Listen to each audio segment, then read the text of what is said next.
श्री गणेशाय नमः। ॐ श्री सरस्वत्यै नमः। ॐ श्री गुरुभ्यो नमः। समस्त जन कल्याणे निरतं करुणामयं नमामि चिन्मयं देवं सद्गुरुं ब्रह्मविद्वरं सद्गुरुं ब्रह्मविद्वरम्। ॐ सहनाववतु सहनौ भुनक्तु सह वीर्यं करवावहै तेजस्विनावधीतमस्तु मा विद्विषावहै। ॐ शान्ति शान्ति शान्तिः।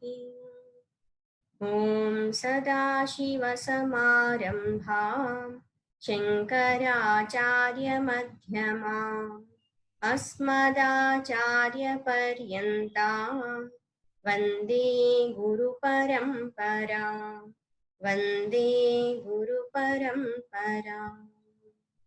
ॐ नमः शिवाय ॐ नमः शिवाय ॐ नमः शिवाय ॐ नमः शिवाय ॐ नमः शिवाय ॐ नमः शिवाय ॐ नमः शिवाय ॐ नमः शिवाय ॐ नमः शिवाय ॐ नमः शिवाय। हर नमः पार्वती पतये हर हर महादेव शंभो शंकर। भज गोविंदं गोविंदं भज मूढमते संप्राप्ते सन्निहिते काले नहि नहि रक्षति दुष्कृन्करिणे। यावत् वित्तोपार्जनसक्तः तावन्निज परिवारो रक्तः पश्चाज्जीवति जेज्जरदेहे वार्तां कोऽपि न पृच्छति गेहे। यावत् पवनो निवसति देहे तावत् पृच्छति कुशलं गेहे। गतवती वायौ देहापाये भार्या बिभ्यति तस्मिन् काले। बालस्तावत् क्रीडासक्तः तरुणस्तावत् तरुणीसक्तः वृद्धस्तावत् चिन्तासक्तः परमे ब्रह्मणि कोऽपि न सक्तः। काते कान्ता कस्ते पुत्रः संसारोऽयमतीव विचित्रः। कस्य त्वं कः कुत आयातः तत्त्वं चिन्तय तदिह भ्रातः। ఎంతకాలం వరకు సంపాదనా శక్తి ఉంటుందో అంతకాలం వరకు పరివారం అంతా ఉంటారు. సంపాదనా శక్తి లేకపోయినట్లయితే మనల్ని గౌరవించి అభిమానించే వాళ్ళు ఉండకపోవచ్చు. ఇంట్లో ఉన్న వాళ్ళు కూడా నిర్లక్ష్యం చేసే అవకాశం ఉంది అని చెప్తున్నారు. ఒకవేళ మంచి వాళ్ళు ఉండి మనల్ని గౌరవించి అభిమానిస్తూ చూసుకుంటూ ఉన్నా కూడా ఎంతకాలం వరకు అంటే ఎంతకాలం వరకు దేహంలో ఆ ప్రాణవాయువు అన్నటువంటిది ఉంటుందో అంతకాలం వరకే. ఆ తరువాత మన అన్నటువంటి వాళ్ళు ఎవరు మనతో పాటి రాలేరు, మనతో పాటు ఎవరు ఉండరు అని చెప్తున్నారు. ఆయుష్ కాలం అన్నటువంటిది చాలా అల్పమైనటువంటిది మానవ ఆయుష్ కాలము. ఆ ఆయుష్ కాలం ఉండగానే ఉన్నతమైనటువంటి పరబ్రహ్మ తత్వాన్ని తెలుసుకోవడానికి ప్రయత్నం చెయ్యాలి అని చెప్తూ మానవుడు ఏ విధంగా సమయాన్ని వృధా చేసుకుంటూ ఉంటారు అన్నటువంటిది శంకరాచార్యుల వారు బోధ చేస్తున్నారు. బాలస్తావత్ క్రీడాసక్త, చిన్న వయస్సులో ఆటపాటల్లో ఆసక్తి ఉంటుంది. తరుణస్తావత్ తరుణీసక్త, యవ్వనంలో ఉన్నప్పుడు సుఖభోగాలు అనుభవించాలి, సంపాదించాలి అన్నటువంటి దాంట్లో ఆసక్తి ఉంటుంది. వృద్ధస్తావత్ చింతాసక్త, వృద్ధాప్యంలో అనవసరమైనటువంటి దిగుళ్ళు బాధలు అన్నటువంటివి ఉంటాయి. పరమే బ్రహ్మని కోపిన సక్త, పరబ్రహ్మ తత్వాన్ని తెలుసుకోవడంలో ఎవరికి కూడా ఆసక్తి అన్నటువంటిది ఉండటం లేదు. ఎంత విచిత్రమైంది కదా అని అంటున్నారు. 8వ శ్లోకంలో నిన్నటి రోజు చెప్పుకుని ఉన్నాము. తత్వ విచారణకి సంబంధించినటువంటి ప్రశ్నలు అడగడం జరుగుతుంది. తాత్విక చింతన చేయమని మనందరికీ చెప్తూ ఉన్నారు. కాతే కాంత కష్టే పుత్ర, భార్య ఎవరు, బిడ్డలెవరు, కుమారుడెవరు, కస్య త్వం కహ కుత ఆయాతః, నీకు చెందినటువంటి వాళ్ళెవరు, నువ్వు ఎవరికి చెందినటువంటి వాడివి, కహ నిజంగా నువ్వు ఎవరు, కుత ఆయాతః ఎక్కడి నుండి వచ్చున్నావు, అయం సంసార అతీవ విచిత్ర, ఈ జనన మరణ సంసార చక్రం అన్నటువంటిది చాలా విచిత్రమైనటువంటిది, తత్వం చింతయ తదిహ ప్రాతః, ఇక్కడ ఉండగానే తత్వాన్ని గురించి ఆలోచించడానికి ప్రయత్నము చెయ్యి అని చెప్తున్నారు. ఆ తాత్విక చింతన అన్నటువంటిది చేయడం వల్ల, వివేక శక్తిని ఉపయోగించడం వల్ల ఏది ఆత్మ, ఏది అనాత్మ, ఏది శాశ్వతం, ఏది అశాశ్వతం, నశ్వరమైనటువంటిది ఏంటి అన్నటువంటిది తెలుసుకోవడం జరుగుతుంది. శాశ్వతమైనటువంటి దానికోసం సాధన చేయడానికి అవకాశం ఉంటుంది. అవిచార కృతో బంధ విచారేణ నివర్తతి అని చెప్తారు. ఎంతకాలం వరకు మనం విచారణ చెయ్యకుండా ఉంటామో అంతకాలం వరకు బంధింపబడుతూ ఉంటాము. దుఃఖం అన్నటువంటిది ఉంటుంది. బంధనం ఉంటే దుఃఖం ఉంటుంది. ఎప్పుడు విచారణ అన్నటువంటిది చేస్తామో అప్పుడు అజ్ఞానం అన్నటువంటిది తొలగిపోయి జ్ఞాన జ్యోతి ప్రకాశించడం జరుగుతుంది. విముక్తి అన్నటువంటిది లభించి శాశ్వత ఆనందాన్ని పొందే అవకాశం ఉంటుంది. ఇక్కడేమో తాత్వికమైనటువంటి ప్రశ్నలు అడగడము, చింతన చేయమని చెప్పున్నారు, విచారణ చేయమన్నారు. మరి కొంతమంది అనొచ్చు, మాకు ఎలా విచారణ చేయాలో తెలియదు, ఈ తత్వాన్ని గురించి ఎలా తెలుసుకోవాలో మాకు అర్థం కావడం లేదు అని ఎవరైనా అన్నట్లయితే, శాస్త్రాల్లో ఉన్నటువంటి విచారణ పద్ధతులను గురించి, ఆ విచారణ చేయడం ఎలాగు, ఆ తత్వజ్ఞానాన్ని ఎలా పొందాలి, జగత్ అంటే ఏంటి, జీవుడు అంటే ఎవరు, ఈశ్వరుడు అంటే ఎవరు, జీవుడు ఎక్కడి నుంచి వచ్చాడు, తిరిగి ఎక్కడికి వెళ్ళిపోతున్నాడు, ఈ విషయాలకి సంబంధించినటువంటివన్నీ కూడా మనకి తెలుసుకునే అవకాశము సత్సాంగత్యం ద్వారా లభిస్తుంది. అందుకోసమని తరువాత శ్లోకంలో సత్సాంగత్య మహాత్మ్యాన్ని గురించి శంకరాచార్యుల వారు బోధ చేస్తున్నారు. ఈ సత్సంగంలో ఏంటంటే రెడీమేడ్ గా ఉన్నటువంటి ఆలోచనలన్నింటినీ మనకి బోధ చేయడం జరుగుతుంది. వాటిని మనం శ్రవణం చేసి దాన్ని బట్టి విచారణ చేయడం సులభం అనిపిస్తుంది. ఎందుకంటే స్వయంగా సత్యాన్వేషణ చేయడము చాలా కష్టమైనటువంటిది. అందుకోసం అనేసి మహాత్ముల యొక్క ఆ బోధల్ని అనుసరించినట్లయితే తత్వాన్ని సులభంగా తెలుసుకోవచ్చు అని చెప్తున్నారు. సత్సాంగత్యం అన్నటువంటిది మోక్షానికి ద్వారం అని. 9వ శ్లోకం చూడండి. సత్సంగత్వే నిస్సంగత్వం, నిస్సంగత్వే నిర్మోహత్వం, నిర్మోహత్వే నిశ్చలతత్వం, నిశ్చలతత్వే జీవన్ముక్తిః. భజ గోవిందం భజ గోవిందం, గోవిందం భజ మూఢమతే, సంప్రాప్తే సన్నిహితే కాలే నహి నహి రక్షతి డుక్రన్కరణే.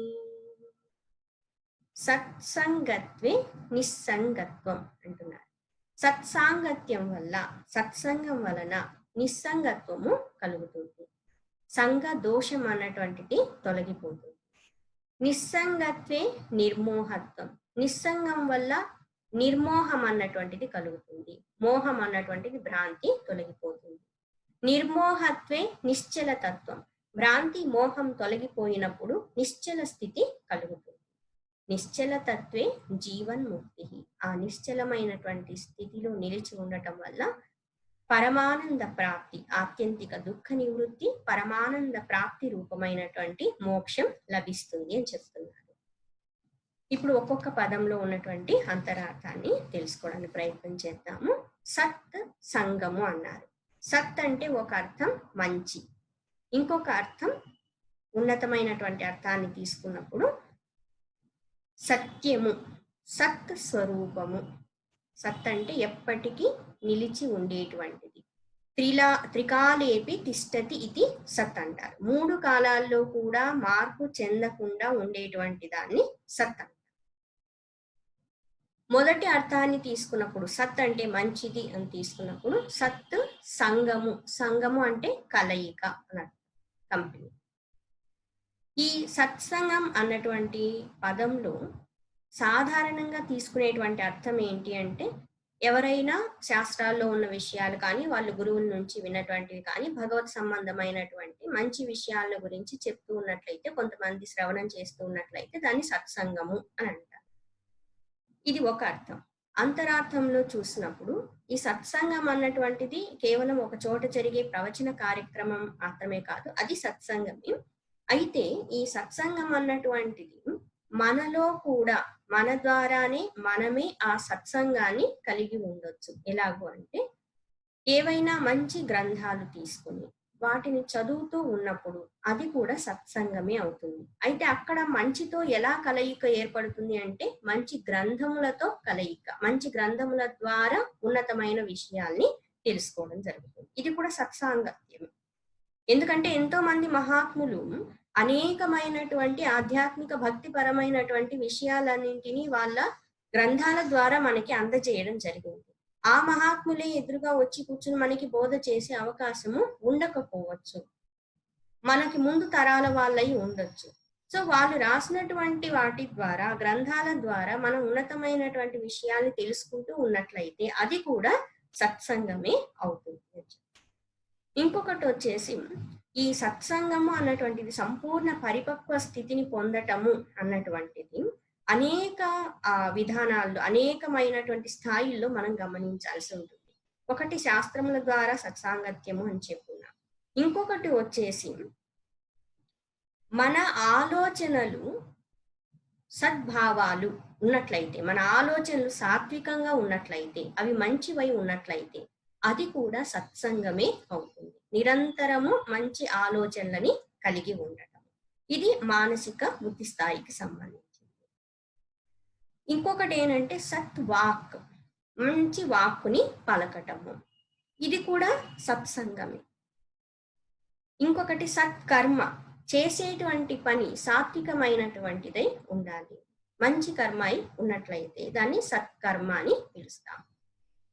మానసికంగా సద్భావాలని కలిగి ఉండటము, బుద్ధి స్థాయిలో సాత్వికమైనటువంటి ఆలోచనలని కలిగి ఉండటము, వాక్కు స్థాయిలో మంచి వాక్కుల్ని పలకడము, కర్మ స్థాయిలో సత్కర్మలని చెయ్యటము, అధ్యయనం చేస్తూ ఉన్నప్పుడు మంచి గ్రంథాలని, సద్గ్రంథాలని అధ్యయనం చేయటము, మహాత్ముల యొక్క సన్నిధిని కలిగి ఉండడం. సత్సాంగత్యము అన్నటువంటి దాంట్లో ముఖ్యంగా వచ్చేసి మహాత్ములు ఎవరైనా మన కాలంలో ఉన్నట్లయితే అటువంటి మహాత్ముల ద్వారా జ్ఞానాన్ని పొందటానికి ప్రయత్నము చేయటము, ఇంకా అవకాశం ఉన్నట్లయితే వాళ్ళకి దగ్గరలో ఉండటానికి ప్రయత్నించడం. ఎందుకంటే మహాత్ముల యొక్క సన్నిధిలో ఉన్నప్పుడు మనకు తెలియకుండానే మనలో ఉండేటువంటి అనేక దోషాలు, పాపాలు అన్నటువంటివి తొలగిపోతాయి.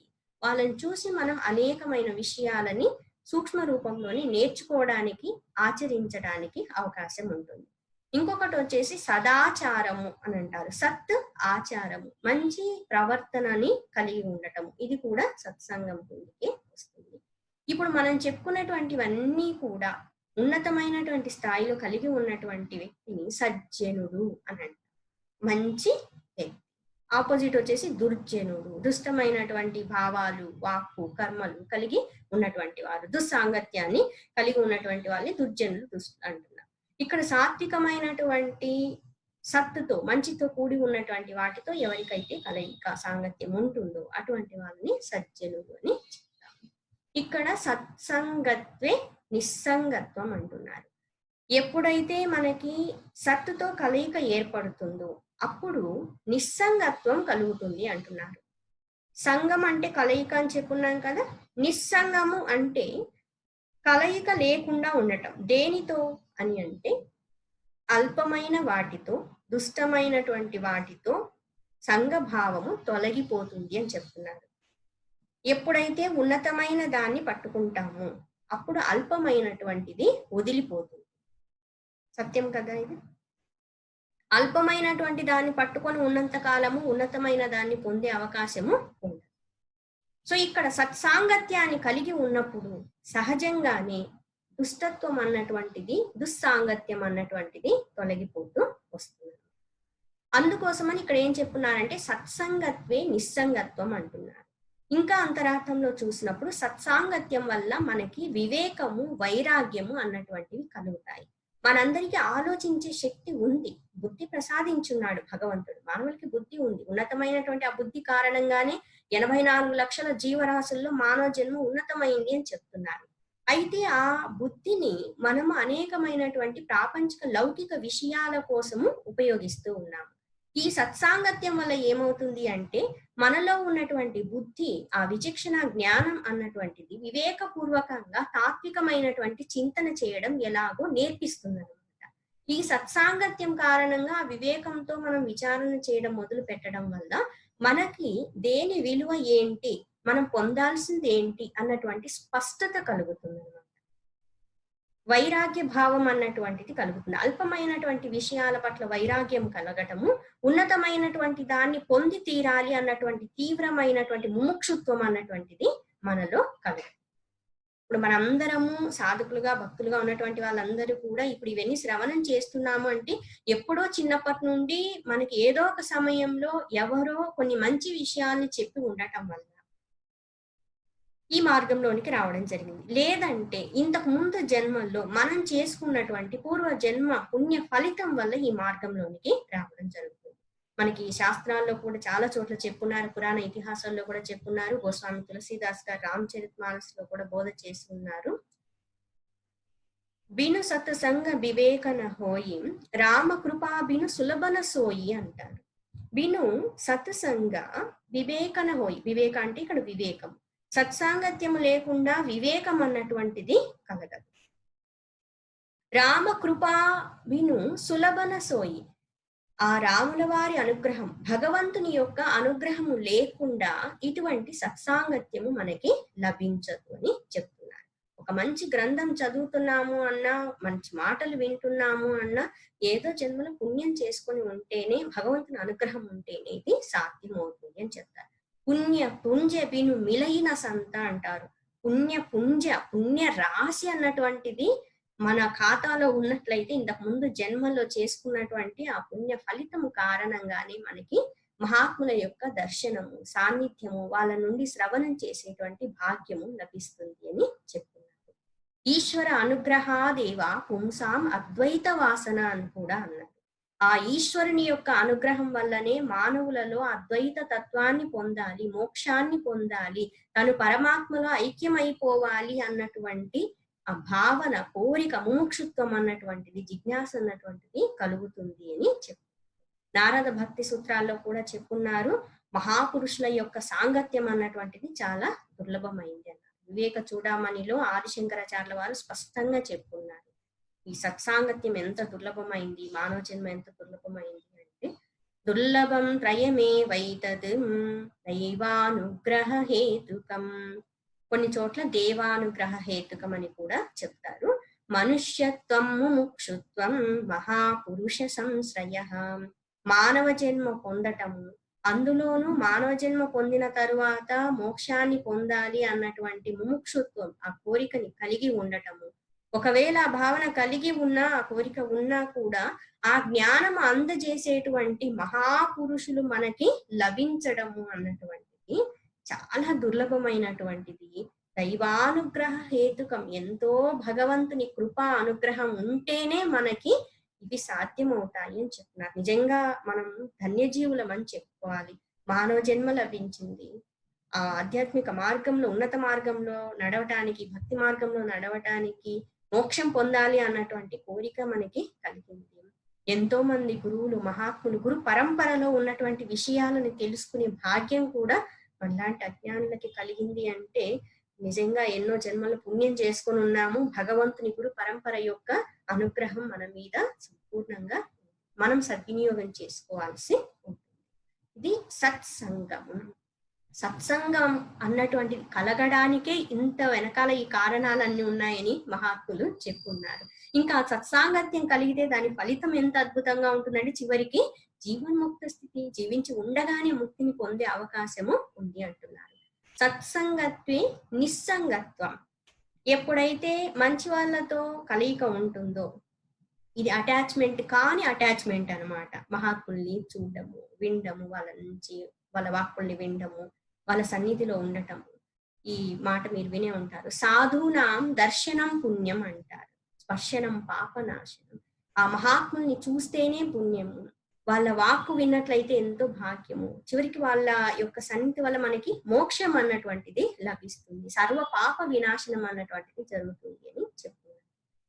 ఈ సత్సాంగత్యం వల్ల ఆ మహాత్ములతో ఆ తాదాత్మ్యత ఉండటం వల్ల, ఇది అటాచ్మెంట్ అన్న పదం ఉపయోగించిన అటాచ్మెంట్ కానటువంటిది అని చెప్పుకోవాలి.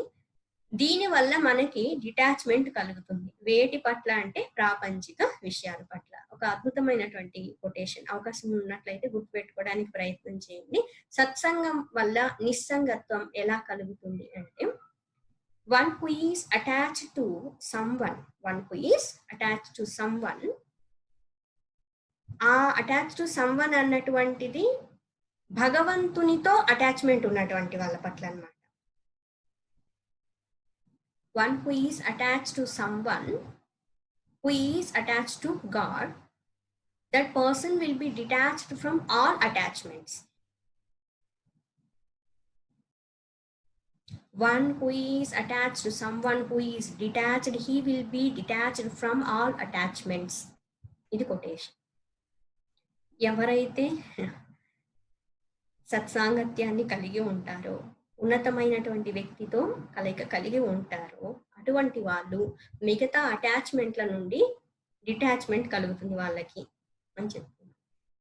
మనం ఒకసారి చెప్పుకున్నట్లున్నాం, పూజ్య గురుదేవులు ఒక చోట యజ్ఞం చేసి చివరిలో కారు ఎక్కబోతూ ఉన్నప్పుడు, ఇంకా ఫ్లైట్కి టైం అవుతుంది అనేసి తొందరగా బయలుదేరుతూ ఉన్నప్పుడు ఒక ఆవిడ వచ్చేసి, స్వామీజీ ఇలా మీ ప్రవచనాలు జరిగి ఉన్నాయంటే ఇన్ని రోజులు నేను రాలేకపోయినాను యజ్ఞానికి, ఈ మధ్య తెలిసింది, నాకు ఏదైనా బోధ చెయ్యండి అని అన్నప్పుడు, పక్కనున్న వాళ్ళు గురుదేవులకి టైం అవుతుందమ్మా, ఈ టైంలో ఏం చెప్తారు నీకు అనేసి అంటున్నా, ఆగండి అనేసి రెండు మాటలు ఆడికి చెప్తున్నారు.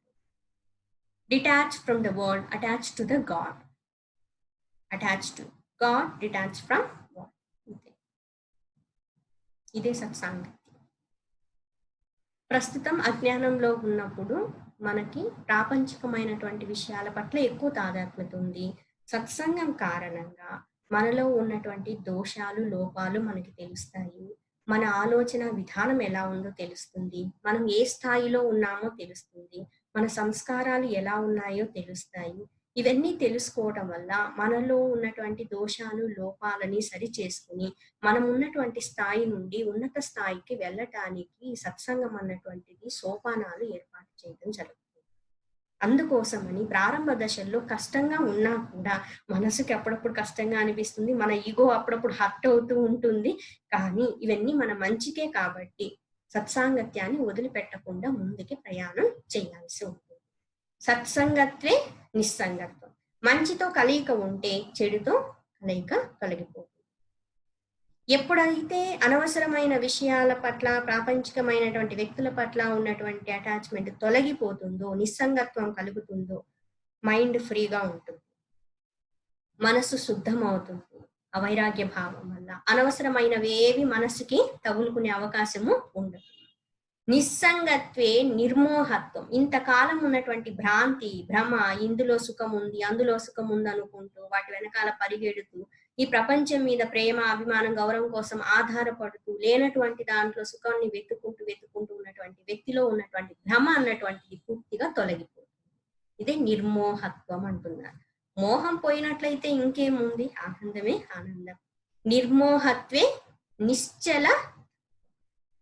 ఒక్కసారి ఆ భ్రాంతి, భ్రమ తొలగిపోయినట్లయితే, నువ్వు ఈ జీవుడివి కాదు, నువ్వు ఈ దేహము కాదు, ఈ మనస్సు నువ్వు కాదు, ఈ బుద్ధి నువ్వు కాదు, నువ్వు సాక్షాత్తు పరబ్రహ్మ స్వరూపానివి అని అన్నప్పుడు, ఇంతకాలం ఉన్నటువంటి wrong identification, BMI, body, mind, intellect, నేను ఈ దేహము, మనస్సు, బుద్ధి అనుకున్నటువంటి జీవుడు, ఇవేవి నేను కాదు, ఆ సచ్చిదానంద పరబ్రహ్మ స్వరూపము నేను అని తెలుసుకున్నప్పుడు నిశ్చల ప్రపంచోపశమం. శాంతి, శాంతి, శాంతి. ఎక్కడైతే బుద్ధి ఆగిపోతుందో అక్కడే ఆత్మస్ఫూర్తి. ఇంతకుముందు ఉన్నటువంటి వాసనల ప్రభావము, లోపల ఆలజుడులు, ఆరాటాలు ఏమీ ఉండవు. క్వైట్, నిశ్చల. ఆ పదం చూడండి, నిశ్చలం అంటే చలనము లేకుండా. క్వైట్, నిస్తరంగ జలరాశి నిశ్చలం. వివేక చూడమనిలో శంకరాచార్యుల వారు ధ్యాన తత్వాన్ని గురించి చెప్పేటప్పుడు 10 ధ్యాన శ్లోకాలు ఉన్నాయి. చాలా అద్భుతమైనటువంటి శ్లోకాలు అవి. వాటిల్లో ఒక చోట నిస్తరంగ జలరాశి నిశ్చలం నిత్యముక్తం అవిభక్తమూర్తి యత్ అంటారు. అలలు లేనటువంటి సముద్రం అంటే అలలు ఆగిపోయినటువంటి సముద్రం స్థిమితంగా ఉన్నట్లు. అంతరార్థంలో తీసుకున్నప్పుడు సముద్రపు లోతులకి వెళ్తే అది చాలా గంభీరంగా, నిశ్చలంగా, నిశ్శబ్దంగా ఉంటుంది. అదే విధంగా మన మనస్సులో బయట ఎగసిపడే అలల స్థాయిని దాటి వెళ్ళినట్లయితే, అంతరాళంలోనికి చూసినట్లయితే అక్కడ నిశ్చలమైనటువంటి నిశ్చల తత్వే ఆ స్థితిలో దీర్ఘకాలం పాటు నిలిచి ఉన్నట్లయితే జీవన్ ముక్తి, జీవించి ఉండగానే మోక్షం అన్నటువంటిది లభిస్తుంది.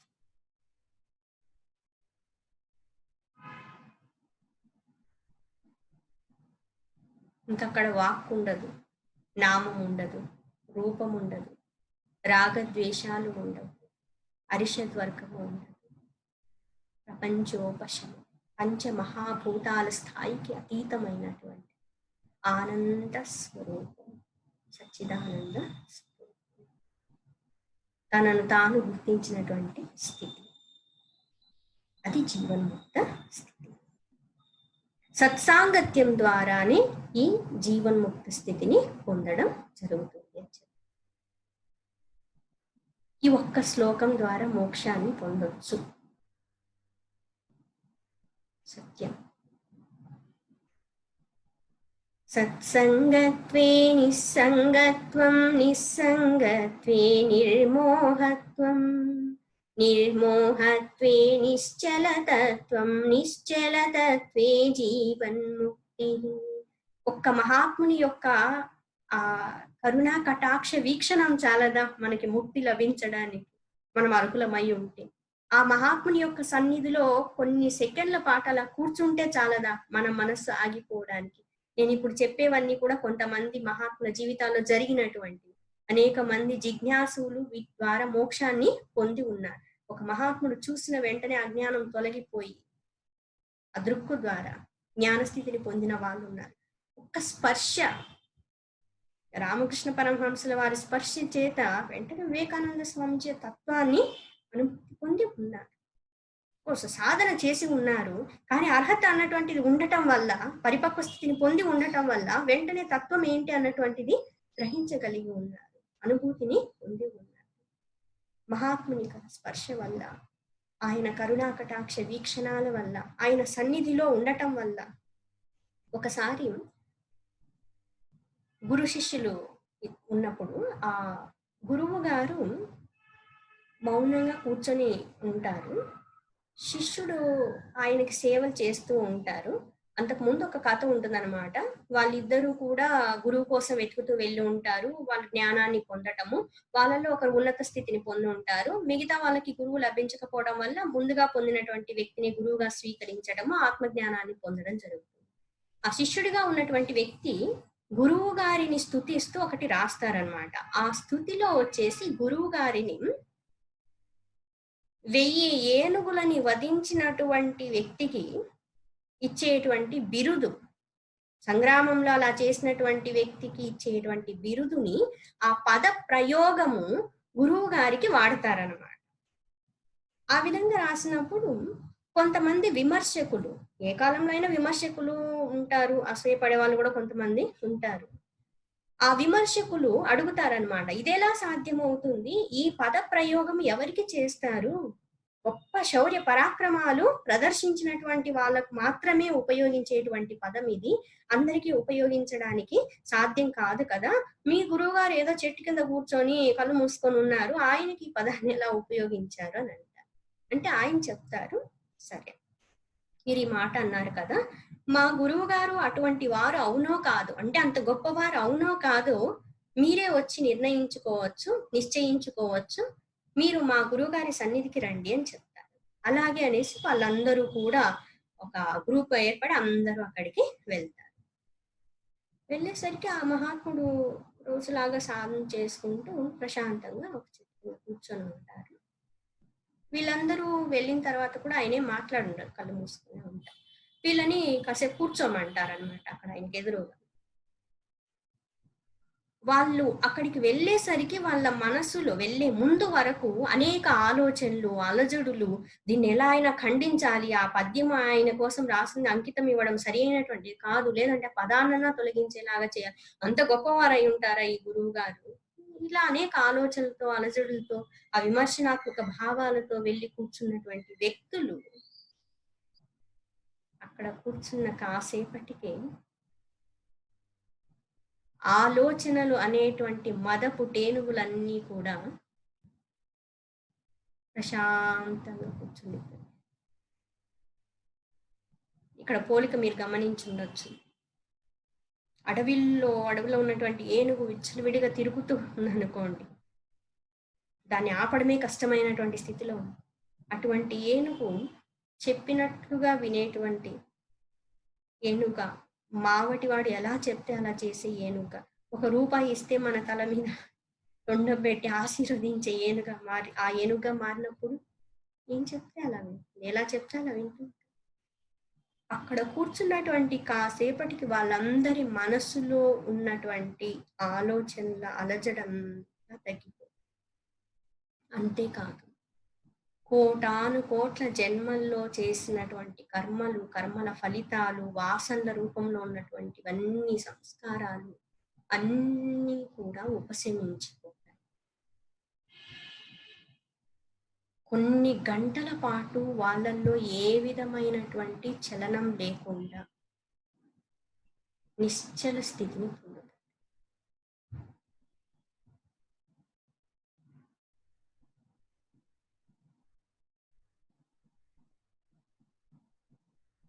కొన్ని గంటల తరువాత నెమ్మదిగా ఆ ధ్యాన స్థితి నుంచి బయటికి వచ్చిన తర్వాత సాష్టాంగ నమస్కారాలు చేస్తారు గురువు గారికి, శిష్యునికి కూడా.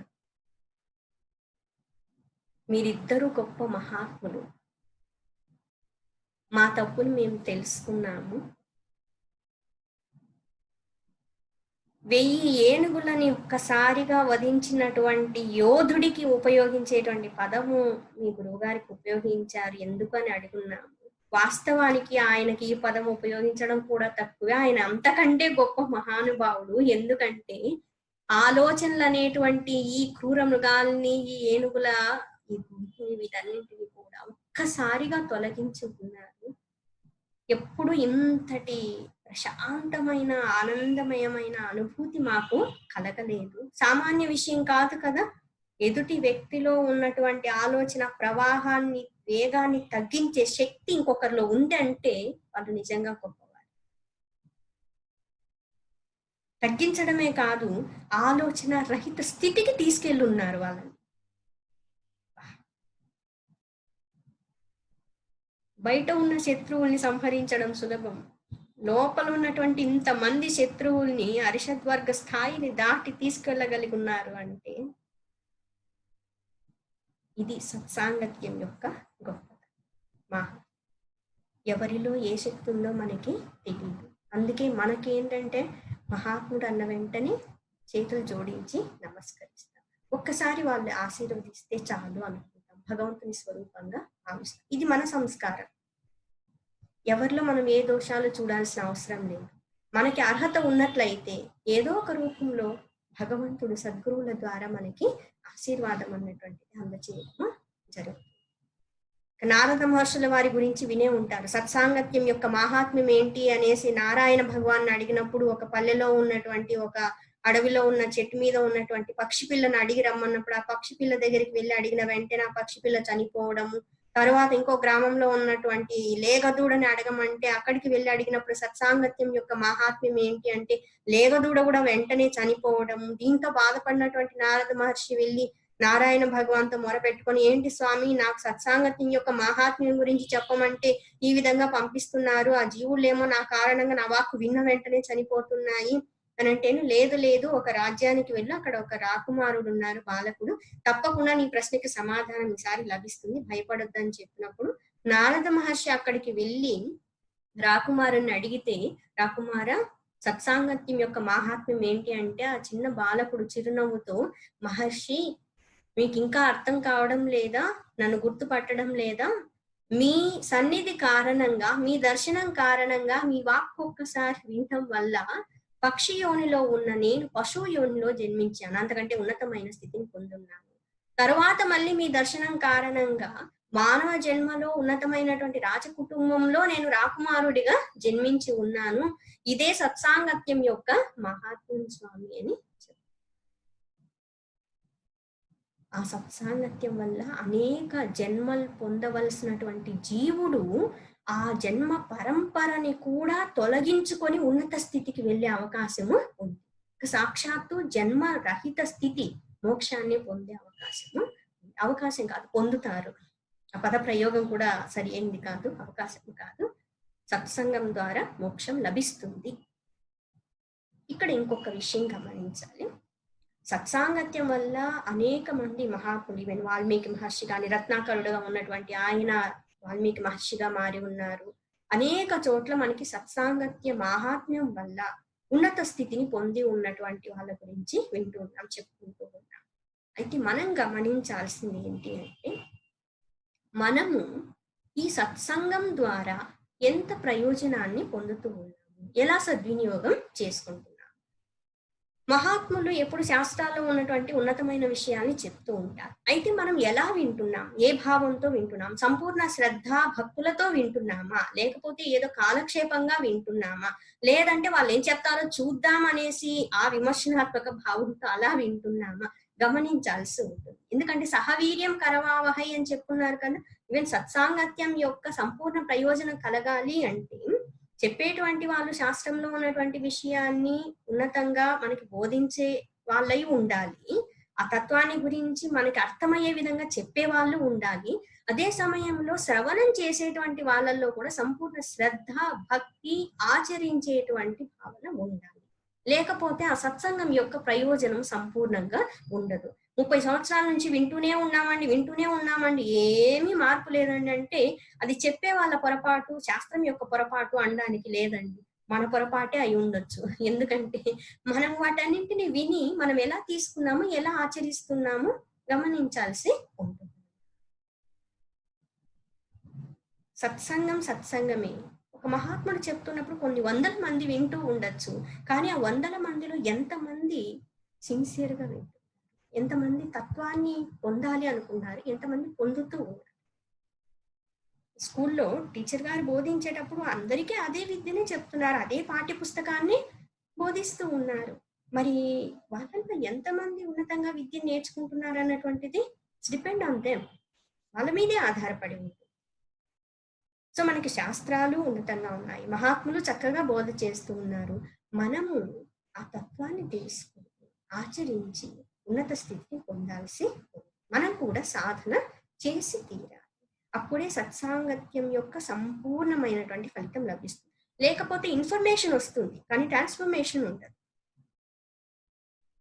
అనేక విషయాలు అనేక మంది నుంచి వింటూ ఉండొచ్చు, వీళ్ళకంటే వాళ్ళు బాగా చెప్తున్నారు, వాళ్ళకంటే వీళ్ళు బాగా చెప్తున్నారు, ఈ టెక్స్ట్ లో కంటే ఆ టెక్స్ట్ లో ఇంకా బాగా చెప్పున్నారు, ఈ గ్రంథానికంటే ఈ గ్రంథం ఇంకా ఉన్నతమైంది, ఇలాంటి ఆలోచనలన్నీ ఉండొచ్చు. అనేక విషయాల్ని కూడా తెలుసుకొని ఉండొచ్చు, ఇతరులకు చెప్తూ ఉండొచ్చు. బట్ కానీ మనలో ఎంత మార్పు వచ్చింది, మన ఆలోచన విధానంలో ఎంత మార్పు వచ్చింది, మన వ్యక్తిత్వంలో ఎంత మార్పు వచ్చింది, ఏ మేరకు మనము ఈ ప్రపంచంతో తాదాత్మ్యతను వదిలించుకొని మన ఉన్నతమైనటువంటి ఆత్మస్వరూప స్థితిని పొందటానికి సన్నద్ధమవుతూ ఉన్నాము.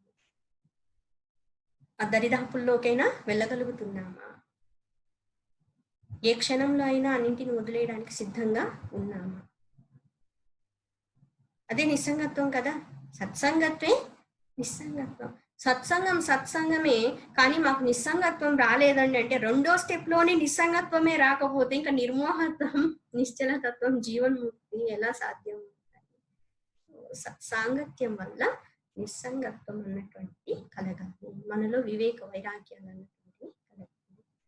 సిన్సియర్గా మనం శ్రవణం చేసినట్లయితే, శ్రద్ధ ఉన్నట్లయితే, ఆచరిస్తున్నట్లయితే తప్పకుండా ఈ శ్లోకంలో చెప్పిన విధంగా సత్సంగం వల్ల నిస్సంగత్వం, నిస్సంగత్వం వల్ల నిర్మోహత్వం, నిర్మోహత్వం వల్ల నిశ్చలతత్వం, నిశ్చలతత్వం వల్ల జీవన్ముక్తి లభించి సత్సంగం గురించి ఎంత చెప్పుకున్నా తక్కువే. ఒక్క మంచి మాట మనిషి జీవితాన్ని మార్చేస్తుంది.